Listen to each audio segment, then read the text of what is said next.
अस्सलामुअलैकुम जी। मैं वा पिंड वाला नदीम भट्टी ते अज माशाअल्लाह सानू मिलने वास्ते साडे सोहणे मित्र ते भरा साकब पंजाबी साहब आए ने ते नाले भाई शमरेज बैठे ने। इन्हां दे ढाबे ते बैठे हैं ते इत्थे ही बह के नाले खा पी रहे हैं, साड़ी खिदमत वादे कर रहे ने शमरेज भाई ते साकब पंजाबी साहब सानू मिलण आए आ ते असीं इन्हां नूं भी कहांगे कि अपने ख्यालात दा इजहार जिहड़ा ना माशाअल्लाह ये ब्रांड ने इंडिया तक इन्हां दा नाम है ते अपने ख्यालात दा इजहार भी करन।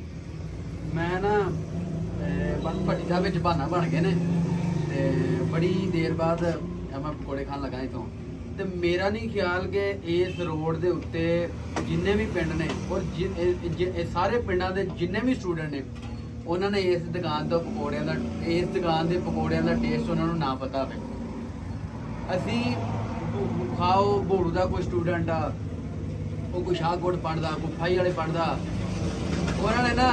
वो जी को 8-10 साल तलीम जी स्कूलों के ਲਈ है ना उन्होंने चाचे नाजी के पकौड़े जरूर खाते हैं तो चाचे नाजी के पकौड़े बनाए गए ने हमेशा शमरेज भाई ने बनाए हैं तो तुसी भी तुहाडा भी कभी शाहकोट वाली साइड से ननकाने जिले के कभी किते चक्कर लगे तो इन्हों के पकौड़े जरूर खा के जाओ तो बाकी जी मुहब्बत है भट्टी साहब की ये वादे रहन तो इन्हों का पेज है पिंडां दे लोग उन्होंने तुसी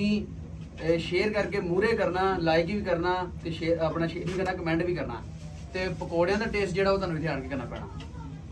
ਲੋ ਜੀ ਇਹ ਤੇ ਤੁਹਾਡਾ ਵੱਡਾ ਪਾਨ ਹੈ ਜੀ ਆਪਣਾ ਸਾਕਬ ਪੰਜਾਬੀ ਸਾਹਿਬ ਬਹੁਤ ਮਿਹਰਬਾਨੀ ਤੁਹਾਡੇ ਖਲੂਸ ਦਾ ਪਿਆਰ ਦਾ ਮੁਹੱਬਤ ਦਾ ਤੇ ਸ਼ਮਰੇਜ ਸਾਹਿਬ ਦਾ ਬਹੁਤ ਸ਼ੁਕਰੀਆ ਜੀ। ਅੱਲਾ ਹਾਫਿਜ਼।